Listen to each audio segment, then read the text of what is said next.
Now, about a month ago, The Gamer published an article titled "Stop Using Mods to Make Female Characters Prettier."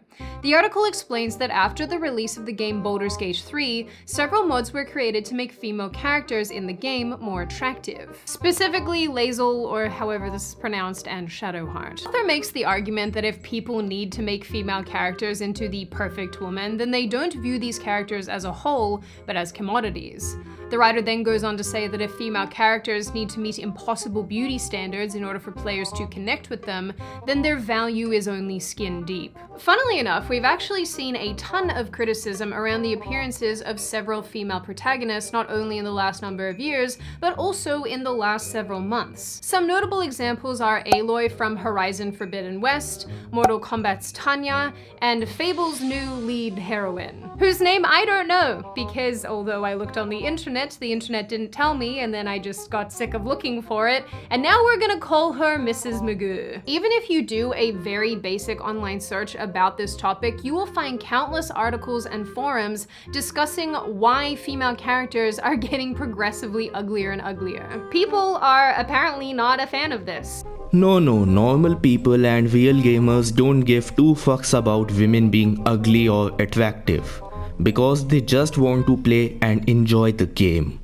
The only people who bark about women characters being unattractive are misogynistic incel degenerates who only view women as objects, and pick-me's like you and Melanie Mac, who are desperate for the former's validation. Clown. After all, the majority of gamers were and still are boys and men. And we know that all of you still ooga booga at heart, even if some of you try to hide it. It's okay. Sort of. Now, by the 2000s, the conversation surrounding the hypersexualization of female characters and whether or not they existed solely as a male fantasy became a widely debated issue in the gaming world. One that has seemingly come to a head today, as demonstrated by our aforementioned TED Talks. And it seems that, in an effort to correct the perceived objectification of female characters, the pendulum has swung too far in the opposite direction. Rather than simply toning down the sexualized nature of these characters, which has already been happening for the last number of years, some feel that Western developers and designers have gone the extra mile and deliberately made these characters progressively less and less attractive. I mean, obviously, attraction is subjective, but And why the fuck do you care about it? Why the hell so-called unattractive and ugly characters are bothering you this much? So if this uglification, for lack of a better word, is happening deliberately, the next question is why? There's a lot of data and information and writings and opinions relating to the sexualization of female characters, but when it comes to this particular topic, what might be guiding game developers and graphic designers and so on and so forth, there's very little in the way of qualitative information. So in the interest of accuracy, I just want to make note of the fact that the majority of the things that I have to say in this video are my personal observations and theories, nothing concrete. Yeah, nice tactic. First openly be a misogynistic bigot on a public platform in front of thousands of people, then say, oh, this is just my personal opinion, and get away with it.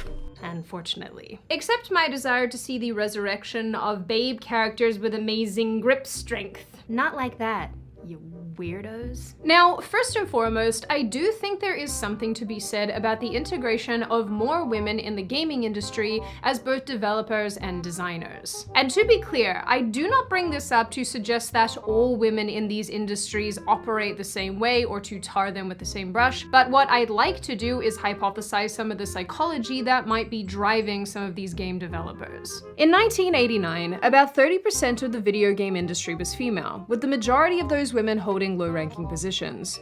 Only 3% were actual developers.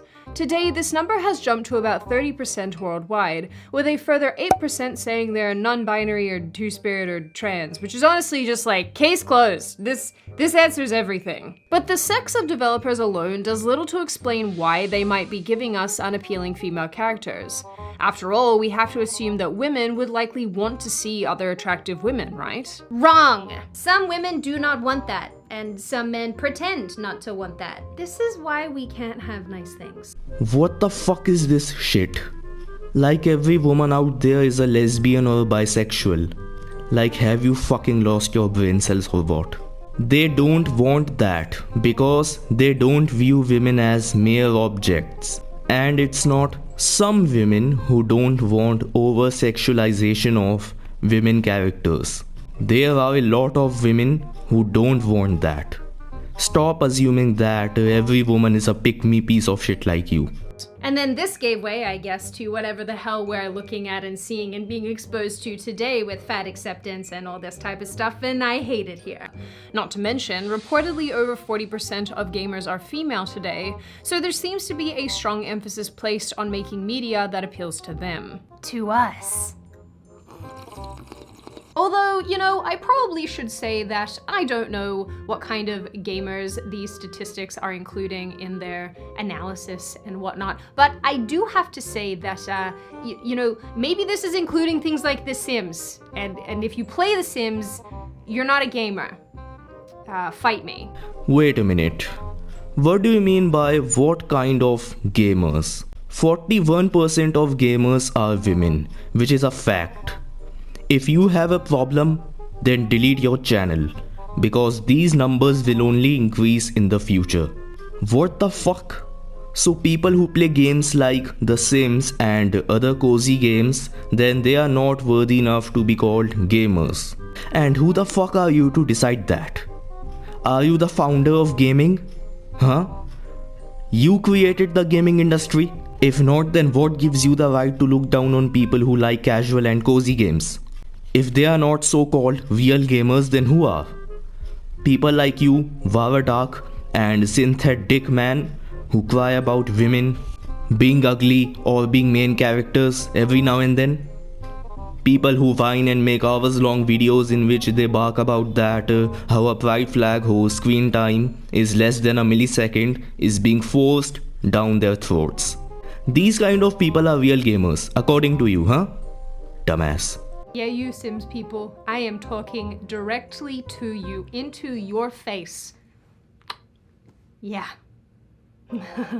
Now, couple all of this with a few decades of intense criticism towards hypersexualized, scantily clad female characters, and it kind of makes sense why there's this intense desire to remove these perceived sexist tropes from media. And this seems to have resulted in a few things. For starters, many new characters have been designed to meet realistic beauty standards, and existing characters have been downgraded to be less sexualized and overall less sexually appealing.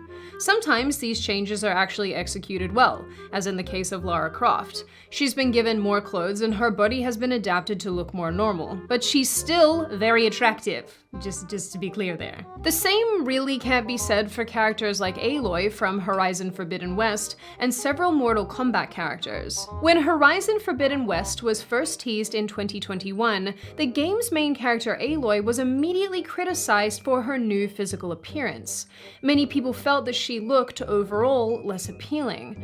And personally, having played both Horizon games, this is an assessment that I agree with, although I would say that, like, no one in those games is particularly attractive, but it's hard to put a finger on why that is exactly.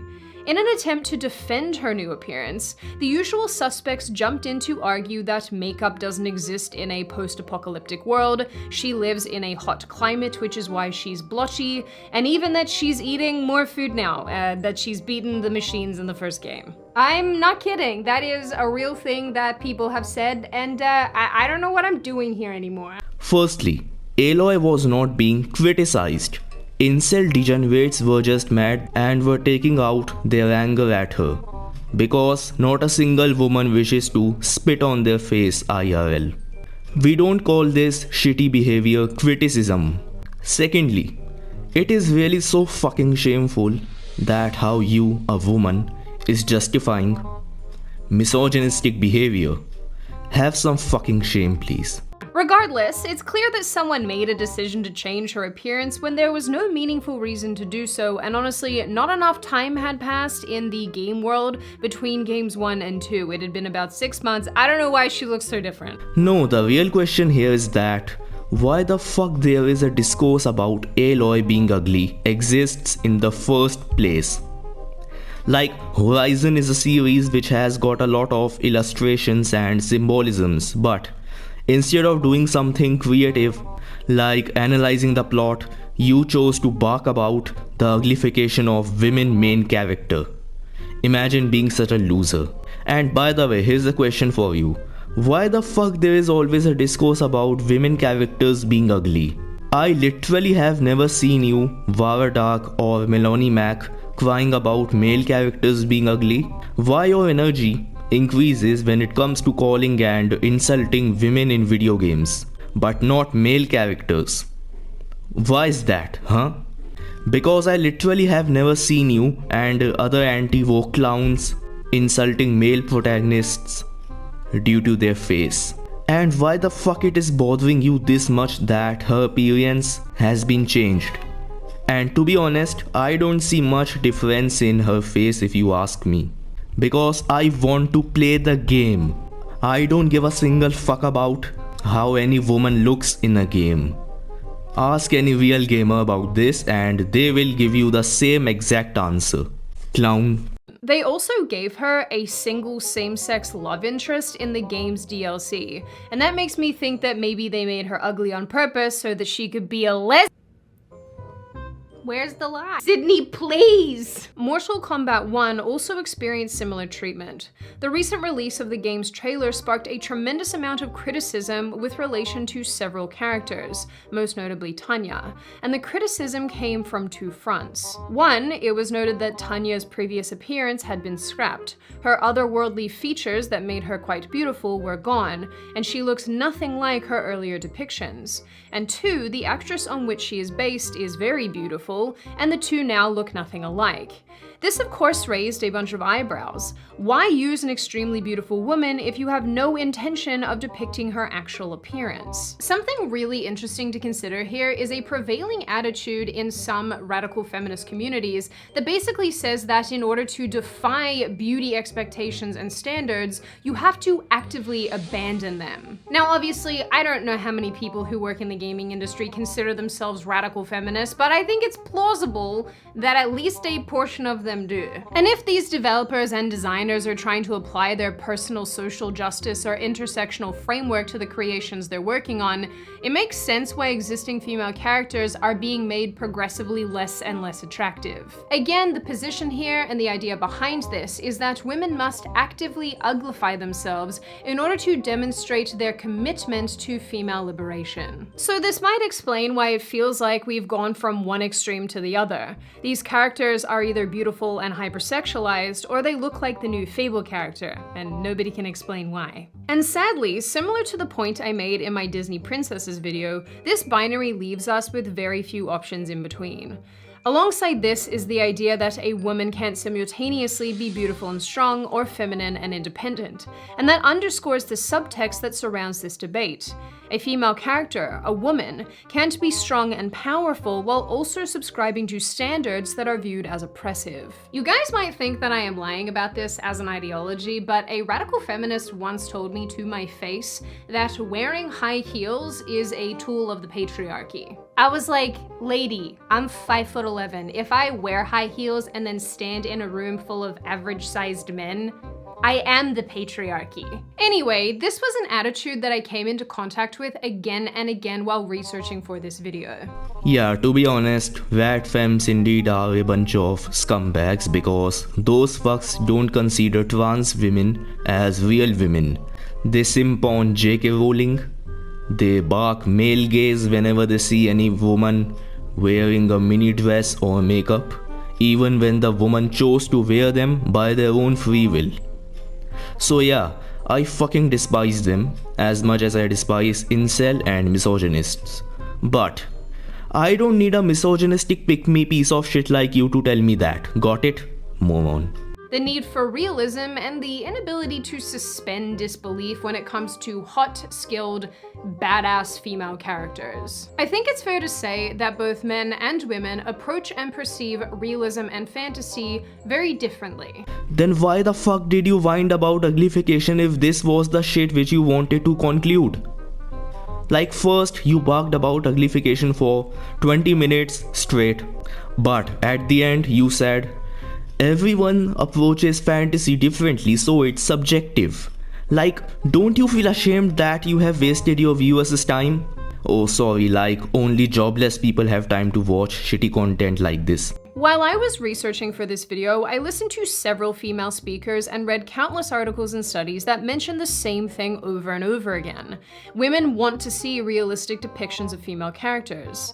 One 2021 article stated, female players are constantly fed unrealistic body proportions, outfits, and armor. It can be difficult to become truly immersed in a video game world where you don't feel respected or welcome. Most of these articles focus specifically on female characters, and there isn't much mention when it comes to men, despite the fact that male characters are still subject to the same standards when it comes to unrealistic body proportions and outfits.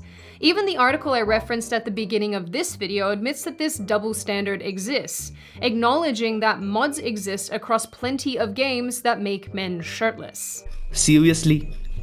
If you really did so-called research for this video, then you wouldn't be sounding like a Twitter MRA right now.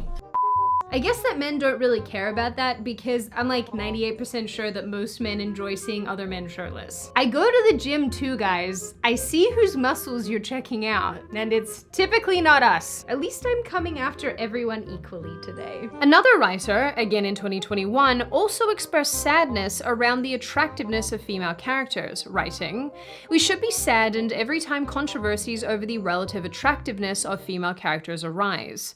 We saw how out of hand things got last year in reaction to The Last of Us Part 2 having female protagonists who didn't have typically feminine bodies. The reality is that women, and more broadly people, come in every shape and size, and they are under no obligation to beautify themselves to appease strangers. We deserve the option to consume media that reflects that." This writer is referencing controversy surrounding The Last of Us Part 2's character Abby, who is muscular and probably not one that a lot of people would consider feminine. Abby did produce a lot of negative feedback, but this likely could be attributed more to the fact that The Last of Us Part 2 did an enormous disservice to the first game, made her character kill another beloved character, and then force players to play as her for the rest of the story. So with that said, while Abby is not stereotypically attractive, people disliked her for a host of additional reasons. And as far as real representations go, I think it's fair to say here that your average woman absolutely doesn't look like this. It's not to say that a designer can't create an Abby-like character because so few women like this exist out in the world, but if the point is to represent normal body types, even this isn't normal. And I suppose that's part of the issue with the representation of females in games. We're still not being given normal women. Now how the fuck does one defines a normal woman? Like what the hell is wrong with you? And your good for nothing brain which is full of bullshit. And to be fair, how could we possibly? Nothing about gaming is realistic or normal. And don't get me wrong, this isn't a bad thing. The ability to play as a highly skilled, extremely attractive person is part of the enjoyment of these games. By this logic, all the people who loved and enjoyed Stray must be zoophiles. For some, it offers a level of escapism. Things don't always have to be realistic or make sense. Then why the fuck you get mad whenever any so-called ugly woman is shown in any game? A fucking walking contradiction. That's who you are. And for whatever reason, devs and designers seem to find this rationale perfectly acceptable when it comes to male characters, many of whom are also sexualized, unclothed, and extremely unrealistic as far as their bodies and appearances go. Even male players themselves are fine with this, given that these characters are potentially a fantasy of what men want to be. Strong, often handsome, armed to the teeth, and skilled in all sorts of combat situations. They are something to aspire to, and therefore, the user experience is more enjoyable because these are characters that men can actually emulate. And not only that, but I think men are better with escapism and fantasy in general. Obviously, we don't really know why that is. Chalk it up to men are from Mars and women are from Venus or something. Wow, that's exactly what was left to hear. This pick me on camera just indirectly, not even indirectly I gotta say, said that women only know how to create unnecessary drama. It's men who actually know how to deal with video games. Like this piece of scum has crossed all the limits of being a pick-me. Good job, shameless scumbag. One last thing that I would like to note before I round out this video and finish it off is that in my travels of the internet, when I was reading the comments of other gamers, I noticed that some of them called out the double standard that exists when it comes to ugly male characters. Oh, I have had enough of your useless MRA logic, for fuck's sake. Okay, so this video is over. So Pick Me Watson actually works very hard.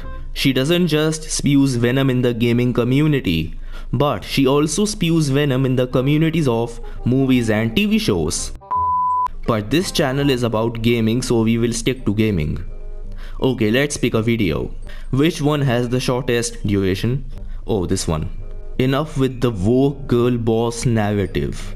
Let's watch this one. If I stay well after this video is over, then let me tell you this.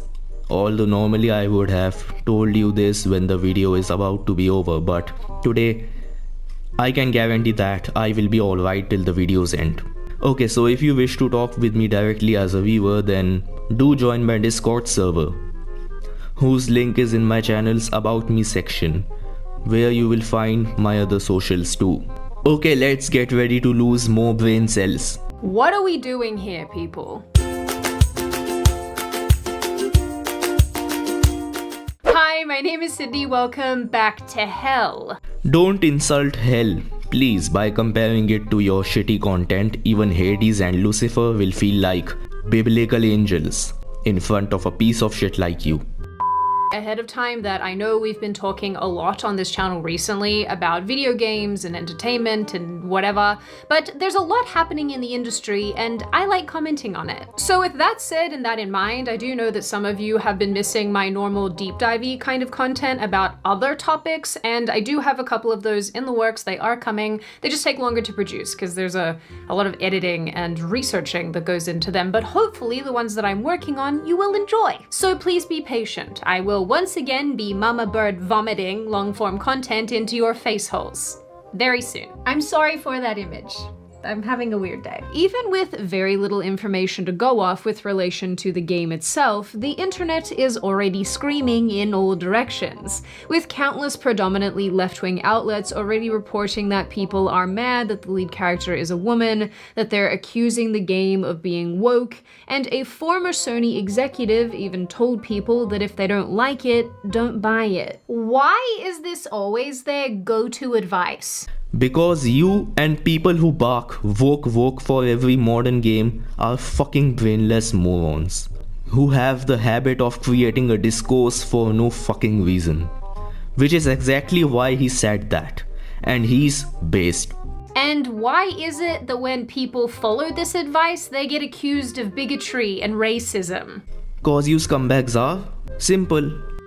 For God's sake, just pick a lane. Of course, there are already plenty of videos out there all over the place where people are arguing amongst themselves about whether or not the game's female protagonist is a DEI decision or not. Today was an awful day for misogynistic racists. It only took gamers a matter of seconds to get upset about the Ghost of Tsushima sequel having a female protagonist. They're already attacking Erika, who plays Atsu, and I thought the whole trailer was just insanely cool. There's also been some complaints about the graphics in the trailer being too similar to Ghost of Tsushima, quite possibly one of the most beautiful video games to ever exist. What more do you want? Why aren't you ever happy?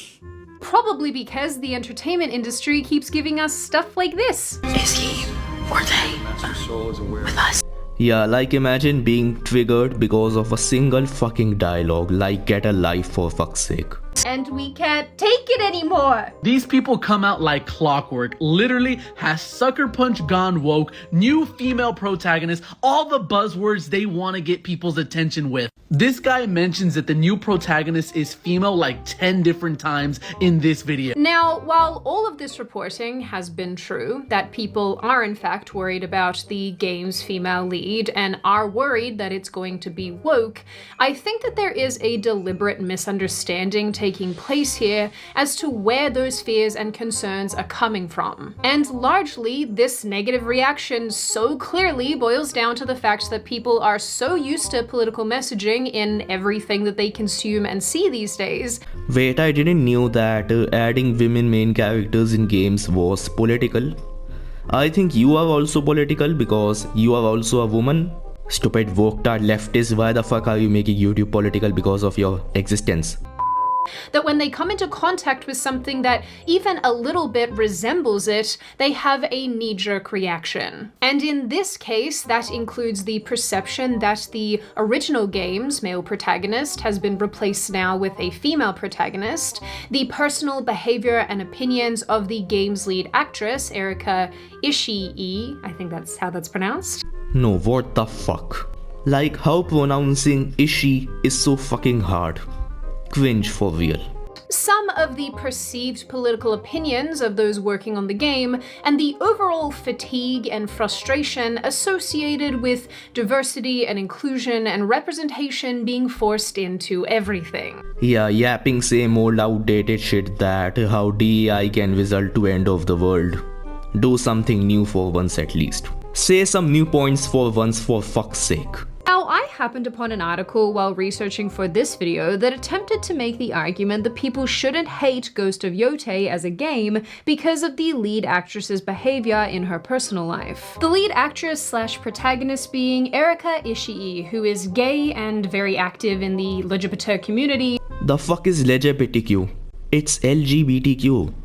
Do one thing, take pronunciation classes before spewing garbage on YouTube. Has expressed interest in people using all pronouns for her, so I don't know, I guess she's like gender fluid or something like that. Why the fuck it is bothering you this much, whatever is written in her bio? Let's take a look at yours. Very important doctor. Listen clown, if we start to get more doctors like you, then patients would rather fill their IV tubes with their own piss and will inject it right in their fucking veins, instead of taking meds prescribed by a piece of shit like you. Before shaming others, take a look at yourself, dumbass. I won't lie, I do miss the days when she's were she's and he's were he's, and theys were a collective group of people.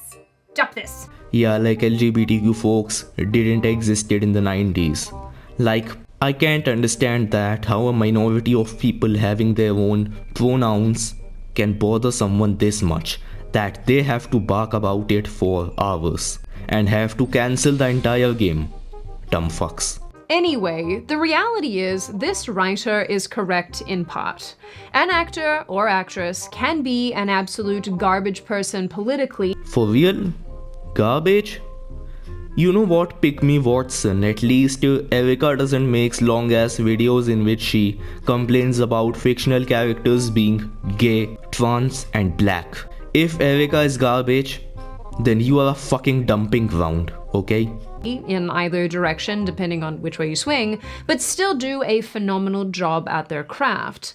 The problem is, and I think this is what's being missed here, more often than not, when someone is aggressively left-wing especially, that tends to make its way into the entertainment that they're creating. Because if they are this active politically in their personal lives, they almost see it as their primary objective to be this political in everything else that they do. And then they get really mad when they realize that the vast majority of people probably don't agree with them and then express that disagreement on the internet. I don't know, you'd think they would have learned by now. The thing is, we've seen this actor-actress political manifestation play out time and time again in so many different projects as things become more diversity and inclusion driven. Ishii has made statements about abolishing the police and essentially said that those who support Trump also support fascism, racism, and homophobia. Okay, so the first tweet is literally satire.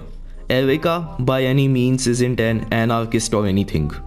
She posted it in 2020 when the George Floyd tragedy happened, and a police officer was guilty in that case. So Erika, including a lot of people, were just angry at the police due to this. Hence, they made posts like that. But they didn't mean those words literally. And as for the second tweet, well, it's literally facts. Wow, very original. Haven't heard that one before. And then everyone clapped. Ooh, wow, so clever. And once again, even if we disagree with Ishii's viewpoints, and even if we assume that she's changed some of her positions since 2020 when these tweets were made, which is obviously very unlikely, but I'm gonna give her the benefit of the doubt, it is correct to say that her opinions and personal beliefs largely shouldn't play a role in the entertainment that she creates. But the likelihood of that actually being the case is unfortunately extremely slim, especially when you consider that other people at Sucker Punch who are working on this game are also pronouns in bio kind of people. Again, why the fuck is that triggering you this bad that you have to whine about it for 19 minutes straight? Dumbass. So there's that too. Part of the issue here too is that our mate Erica is seemingly already showing disdain for people with whom she disagrees politically, but also people who've had a negative response to the game. I know, right? Shocking. When this game was initially announced, many people found themselves blocked by the actress without even knowing who she was and without having ever interacted with her. Some people even commented they found themselves blocked even after they defended her online. I will slightly defend this by saying that I too am quite hot on the block button these days, particularly on Twitter, because I am of the opinion that you can criticize somebody or you can disagree with them in a way that is respectful or joking or getting your point across without being revolting, but as soon as you're revolting or I see you being revolting to somebody else, I'ma block you. I'm just gonna do it. Call me weak-willed and a baby person, if you will, but I think I've been doing this for long enough to know that being insulted in this large a supply just isn't for me. I won't block my long-term reply guys though, because I think they're some of my biggest fans. Some of these people have been around for years, just admit it, you love me. Then I love you too. Overall point being, people are observing this woman's behavior, her political opinions, the political opinions of the people at Sucker Punch, and the inclusion of a female protagonist, and arriving at the conclusion that this game is going to be more of the same. Because those bigoted scumbags were actually harassing Erica because of her gender in the name of so-called criticisms. So it is understandable if she blocked them to protect her peace. Clown. More girl boss bullshit, more overly leftist storylines, and something that will never live up to the standard that was Ghost of Tsushima. Yeah, you cannot be a misogynistic cuck openly. Hence, you are trying to hide it by using stupid terms like girl boss and leftist. Like, quit hiding already. It's not even fucking obvious. Like, I don't understand that how a piece of media can be leftist just because it has got a woman main character. It is you who is bringing the left-right wing bullshit in gaming by calling every new game leftist. It's you who is being political here. Stop bringing politics in gaming for fuck's sake. So with all of this in mind, let's address this female protagonist issue that seems to have people very, very heated. While I personally don't find female protagonists to be an issue most of the time, I can understand the people who do, and I can understand in this case specifically why people are very upset by this. My friend and fellow YouTuber Endymion went viral after he tweeted his disappointment when he saw that the Ghost of Yote's lead was a woman. He expressed that he was over the girl bossiness, so to speak, being shoved down everyone's throats. This is also what led to that former Sony exec tweeting that if people don't like the game, then don't buy it. Okay, challenge accepted. Endymion also made a video discussing this issue where he said that while he doesn't necessarily have a problem with good female leads, he prefers to play as male characters most of the time. And I will link that video in the description box if you guys are interested in watching it yourselves, which you should do. It's quite good. Friend? Yeah, only a piece of shit can befriend another piece of shit. And nobody's shoving it down your throat, by the way. If you hate it, then simply don't buy it. Sucker Punch is not threatening you for buying it. So shut the fuck up already. I land on people being cross about this specific issue. Before diversity and inclusion invaded everything that we know and love. Again whining about the same shit like, I am begging you, please spew something unique for fuck's sake. I don't personally have an issue with a female lead in a game. Then why the fuck did you make this useless video? Somebody give me a fucking brick. I feel like smashing my own head right now. And honestly, on the face of it, I don't think many other gamers do either. But I think the issue here, much like with Hollywood films and shows, female protagonists are being shoved into games for no other reason than greater representation. Again, nobody's fucking forcing you to play the game. Dumb fuck. And that becomes really obvious in the way the character is written and the things she does. So her position in a game is no longer because she's a cool new character who just happens to be female, but because she's designed to push some sort of message about representation and inclusion. And I want to make this point as well, but I'm not really sure where it fits, so I'm just gonna mush it in here. I saw a lot of discussion around the parallels with this game and the 2023 series called Blue-Eyed Samurai. It appears some people who believe Ghost of Yotei will be bad because it lacks historical accuracy and features a female samurai, seemingly loved the 2023 show, which features a female warrior called Mizu on her quest to kill a bunch of people. I'll be vague because I don't want to spoil it. I confess, even I initially thought it was going to be more artificially strong woman girl boss bullshit, but I was honestly completely wrong. It ended up being so well executed, and Mizu as a character was so well written. On that front, I think Mizu and her story demonstrated that it's not necessarily female leads that people hate. It's the fact that girl bosses tend to ignore every storytelling staple that make a good character. An article by Brandon Morse of Red State explained why it's harder but worth it to write good female action heroes. He argues that these female characters need to be portrayed differently to succeed. While a woman can be a skilled swordsman, for example, perhaps even better than her male counterparts, her journey to that skill is more challenging due to her physical limitations. This hardship makes her triumph even more powerful. However, modern storytelling avoids showing female characters as weaker, missing an opportunity to highlight their strength through struggle. Blue-Eyed Samurai, for example, handled this extremely well with Mizu, depicting her painful journey, embracing her womanhood, and showing her as a true warrior and not just a basic girl boss. And I think this summary is honestly more or less true. Okay, so as per your brainless logic, when males act all bossy and badass, then that is cool. But when women characters do the same, then that is girl boss BS. Wow. A huge applause for this pick me who is short on brain cells. Listen dumbass, nobody fucking said that Jin Sakai will be forgotten.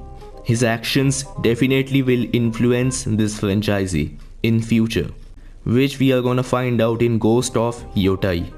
And what if Atsu is actually Jin Sakai's descendant and not some unknown girl boss, huh? Loudmouth. Regrettably, because we have been exposed to a ton of political messaging and wokeness in video games, particularly as of late, there is a hair-trigger knee-jerk reaction to seeing a female protagonist that is sometimes, if we're being honest, kinda undeserved. And it's sad that this issue has become a cultural powder keg because, as I've said previously and in a ton of other videos, there is always room to tell a great female-led story. I can also understand in this case why a lot of people feel disappointment that we won't see the continuation of Jin Sakai's story in the new Ghost game, and why they feel he was sidelined to shoehorn in another female-led story.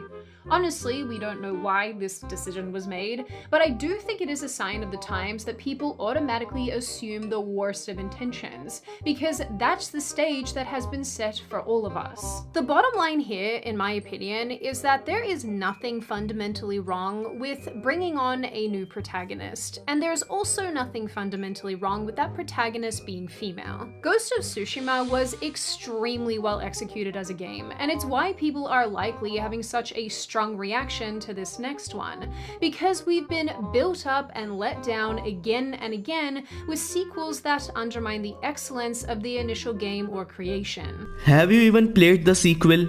If not, then how the fuck can you say that they have let us down? Because the game has a woman lead. Hence, it's trash. Wow, what a great fucking logic. I really miss the time when people used to criticize video games on the basis of their plot and gameplay. Now all we have is bullshit like this game is bad cause it has a black character, this game sucks cause it has a trans character, this game sucks cause of a woman main character. Like, what the fuck even happened to rationality and reasoning? And the fact that even women are involved in this shitty culture. Shameless comes like Pick Me Watson, Vara Dark and Melanie Mac spew misogynistic shit 24/7 on their YouTube channels. Despite being women themselves, they complain about women protagonists like it is so sad and shameful. I spit on these acts for real. Phew, finally the hell is over. Alright, this is it for this video. I hope you all enjoyed it. And I will see you all in the next video. Take care and bye bye.